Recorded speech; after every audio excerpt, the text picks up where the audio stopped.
سلام به همه دوستان عزیز، امیدوارم هر کجا که هستید حالتون خوب باشه. من بهزاد حسن زاده هستم و این قسمت 6 یا قسمت آخر ماژول 4 دوره آموزشی مجازی سازی دیتا سنتر هست. در این ویدیو ما میخوایم در مورد مانیتورینگ vSphere با هم صحبت بکنیم. پس با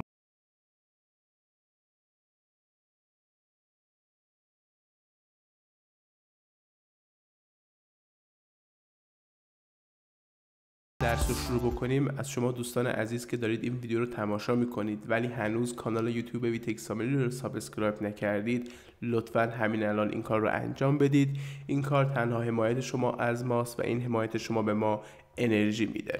خب در مورد مانیتورینگ vSphere ما دو تا گزینه داریم، یکی به اسم تاسک، یکی به اسم ایونت.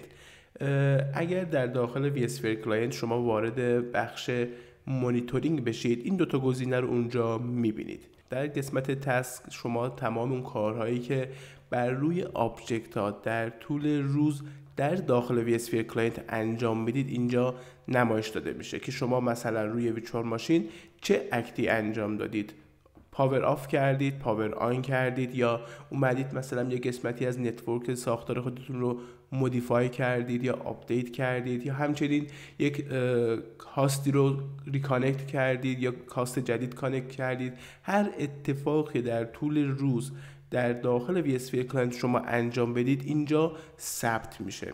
اینجوری هم ثبت میشه که اول اون تسک رو مینویسه، مثلا پاور آف، بعد میاد نوع آبجکت رو مینویسه که مثلا این عمل بر روی کدوم آبجکت انجام شده و چه کسی این کارو کرده، یوزر نیم، کاربری که اون کار رو انجام داده، کی این تاسک کی استارت شده، کی اند شده و کلا چقدر طول کشیده این تاسک هم انجام بشه. پس یکی از گزینه‌های مهمی هست که ما اگر به مشکل بر بخوریم در ساختار خودمون بیایم از این قسمت تاسک استفاده کنیم برای مانیتورینگ و ترابل شوتینگ. خب یه قسمت دیگه ایم داریم به اسم ایونت. دقیقاً ایونت علاوه بر اون قسمت‌هایی که در تاسک توضیح دادیم شما اینجا میتونید دوباره ببینید، اینجا علاوه بر اون تاسک هایی که کاربران با لاگین کردن به vSphere کلاینت انجام میدم، گفتم مثلا میرن یک ماشین رو خاموش روشن میکنن یا هر کار دیگه ای، اینجا یک سری ایونت های سیستمی هم ثبت میشه. مثلا به شما ارور میده که یا وارنینگ میده که هلس ویسنتر شما به مشکل خورده یا ویسنتر شما یک موردی داره، یا مثلا لایسنستون بعد از 10 روز اکسپایر میشه. اینجا علاوه بر اون تاسکا شما ایونت های سیستمی رو هم دارید. شما اینجا میتونید در مورد ایونت ها و آلارم هایی که برای هلس زیر ساخت شما مهم هست ببینید و حالا نیاز باشه عکس العملی برای این ارورها یا وارنینگ ها انجام بدید. به طور کلی این قسمت vSphere ایونت و تاسک به صورت دیفالت 30 روز این ایونت ها و تاسک ها رو نگه میداره و بعد از 30 روز خب مطمئنا قدیمی ها پاک میشه و تاسک ها ایونت های جدید جایگزین میشه. خب ما اینا رو داخل لابراتوار میریم با هم چک میکنیم، ولی وقتی میگیم داخل vSphere کلاینت یعنی در روی ویسنتر این اتفاق میفته. وقتی که هاست اضافه شده به ویسنتر، همه این ایونت ها و تاسک ها در داخل این vSphere کلاینت اتفاق میفته. برای همین ما میتونیم لاگ لول ویسنتر رو نسبت به اون چیزی که نیاز داریم تغییر بدیم. برای این تغییر میدیم که الان یک مشکلی پیش اومده، من نیاز دارم یک تیشوتی انجام بدم و نیاز دارم که فقط لاگ های بخش ارور رو ببینم یا وارنینگ ها رو ببینم. برای همین ما میتونیم این لاگ لول ها رو در ویسنتر عوض بکنیم. ما اینجا کلا 6 مدل لاگ لول داریم که اولین نان هست. با انتخاب کردن این گزینه یعنی شما کلا لاگ ویسنتر رو ترن آف میکنید. دومی ارور هست، وقتی این گزینه رو انتخاب بکنید فقط این لاگ های مربوط به ارور رو به شما نشون میده. بعدی وارنینگ هست، علاوه بر ارور شما میتونید در داخل این لول وارنینگ ها رو هم ببینید. بعدی گزینه اینفو هست که شما علاوه بر اینفو میتونید دو تا لول قبلی هم مثل ارور و وارنینگ رو هم اینجا باز داشته باشید که دیفالت هم روی همین لول ست شده، ولی خب شما میتونید این رو عوض بکنید. دو تا گزینه بعدی دقیقاً همون لول های ارور وارنینگ اینفو رو داره و میاد اون پر مخاطب ها رو برای شما نشون میده. لاگ لول آخری هم دوباره همه اون لول های قبلی رو داره و حتی شاید یه چیزای بی اهمیت رو هم برای شما تو لاگ ها نشون میده. اگر میاید لاگ لول رو بر روی این دوتا گزینه آخری تنظیم میکنید، ما باید حواستون به فضای دیسک این ویسنتر هم باشه که چون این دوتا مورد خیلی فضا میگیرن برای ذخیره لاکا. ولی خب شما میتونید نسبت به نیاز خودتون بیاید این لول رو عوض بکنید که دیفالت گفتم بر روی گزینه اینفو هست. من گفتم که اگر بر روی اون دوتا گزینه آخری تنظیم بکنید فضای دیسک زیادی از ویسنتر میگیره، پس شما باید حواستون به این گزینه هم باشه. ولی شما میتونید یک سیسلاگ سرور در زیر ساخت خودتون داشته باشید و این لاگ های ویسنتر رو انتقال بدید یا فوروارد کنید به سمت اون سرور و داخل اون سرور که مخصوص لاگ سرور هست اونجا ذخیره بشه. برای این کار شما میتونید وارد کنسول منیجمنت بشید و از قسمت سیسلاگ اون آدرس سیسلاگ سرور رو با پروتکل UDP یا هر پروتکلی که در زیر ساخت شما تنظیم شده و شماره پورتش وارد کنید و از این به بعد تمام لاگ های ویسنتر در داخل اون سیسلاگ سرور ذخیره میشه و شما میتونید از اون سیسلاگ سرور بیاید این لاگ ها رو اکسپورت کنید و ازشون استفاده کنید.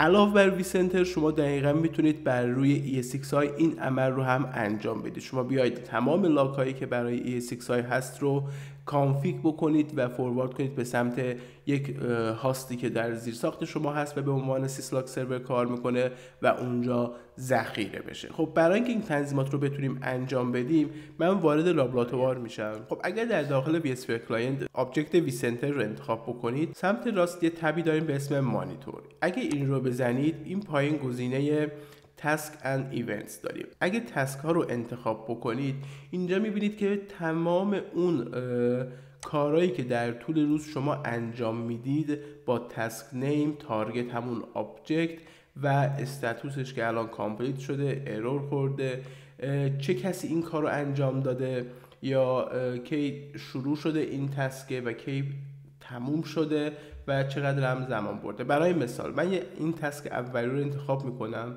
ببینید اینجا نشون میده که عمل پاور آف ویژوال ماشین اتفاق افتاده بر روی اوبونتو 0.1 آبجکت اوبونتو 0.1 که وضعیتش هم الان کامپلیت هست، یعنی انجام شده و تموم شده. کی اینو انجام داده؟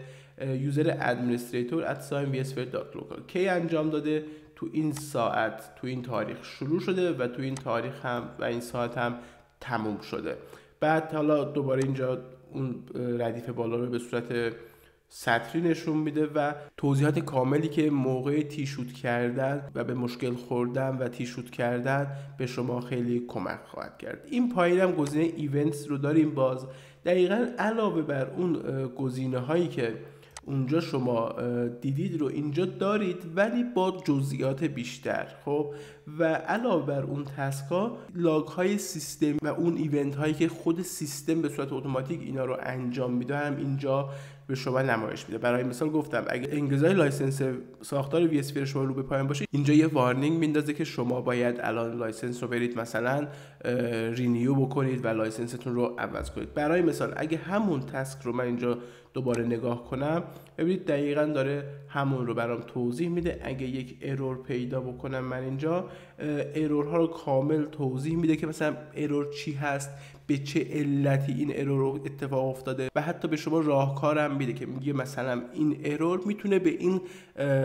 گزینه‌ها مربوط باشه و شما باید اینا رو برید چک بکنید. پس این قسمت مانیتور، تاسک و ایونت خیلی مهمه و مطمئنم به شما در تیشوت ها کمک خواهد کرد. خب در مورد لاگ لول صحبت کردیم. اگه بخوایم این لاگ لول رو عوض بکنیم و نسبت به نیاز خودمون تغییر بدیم باید وارد بخش کانفیگ بشیم در ویسنتر. این قسمت اول تب جنرال رو انتخاب میکنید و این بالا گزینه ادیت رو بزنید. وقتی که ادیت رو بزنید اینجا سمت چپ یه دونه منوی لاگینگ ستینگ داره، این رو انتخاب کنید. دقیقاً اون گزینه‌های لاگ لول اینجا مشخصه که دیفالت هم بر روی اینفو هست، یعنی شما همه لاگ های مربوط به ارور، وارنینگ و اینفو رو دریافت میکنید ولی وقتی بذارید روی ارور فقط ارورها رو میبینید، دیگه وارنینگ اینفو خبری نیست. بیشترم دقیقاً با همین ارور وارنینگ اینفو کار داریم در تیشوت های خودمون که برای همین به صورت دیفالت هم همین اینفو تنظیم شده. خب منم میذارم دقیقاً رو همون اینفو بمونه، سیو رو میزنم. خب برای اینکه بتونیم اون لاگ ها رو به سمت یک سیسلاگ سرور در زیر ساخت خودمون فوروارد بکنیم، باید وارد قسمت منیجمنت این وی سنتر بشیم. برای همین من آدرس وی سنتر رو با پورت 5480 میزنم و اینجا با یوزر روت لاگین میکنم. خب ما قبلا در مورد این صحبت کردیم و تک تک این منوها رو توضیح دادیم که یکی از این منوها سیسلاگ هست.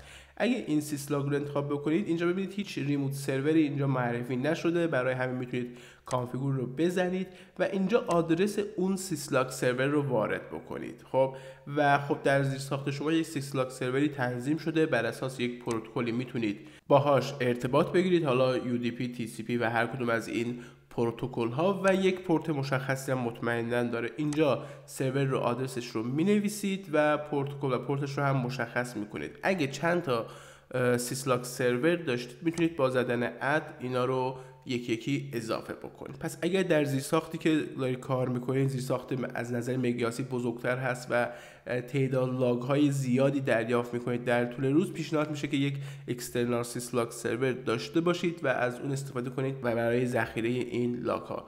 برای ES6 هم اگه بخوایم این کار رو انجام بدیم، داخل vSphere کلاینت ES6 رو اگه انتخاب کنیم، بخش کانفیگور یه دونه قسمت Advanced System Setting داره.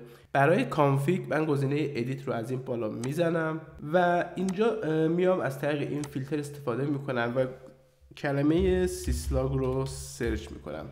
وقتی که این سیسلاگ رو سرچ بکنید، این پایین یه دونه گزینه داره سیسلاگ گلوبال لاگ هاست.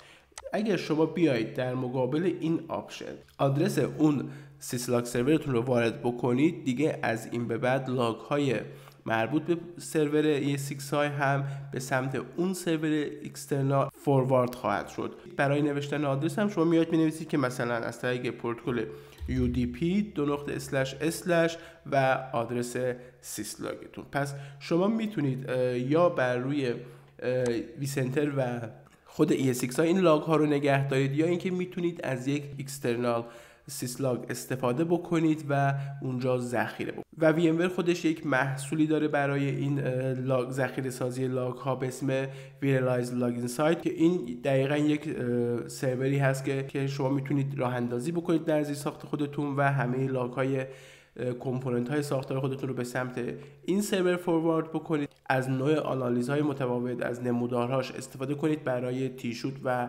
مانیتورینگ. پس ما متوجه شدیم که چجوری میتونیم از این بخش تسک و ایونت استفاده کنیم برای نگهداری و مانیتورینگ زیرساخت خودمون یا ارسال این تسک ها و ایونت ها یا در کل لاگ ها به سمت یک اکسترنال سیسلاگ سرور، و این به ما کمک میکنه که تعداد لاگ های بیشتری رو بتونیم نگه داریم و ذخیره بکنیم و در طول مدت مطمئنا به ما کمک میکنه در رابطه با نگهداری و هلس این زیرساخت خودمون. خب این ویدیو قسمت آخر ماژول 4 بود، ماژول چهارمی که در مورد وی سنتر صحبت کردیم، راه اندازیش کردیم، کانفیگ کردیم و این قسمت هم که در مورد مانیتورینگ بود. و از ویدیو بعدی ماژول 5 رو آغاز میکنیم که در مورد نتورکینگ است. اگر از این ویدیو خوشتون اومد حتما لایک بکنید، برامون کامنت بنویسید و نظرات خودتون رو به ما بگید.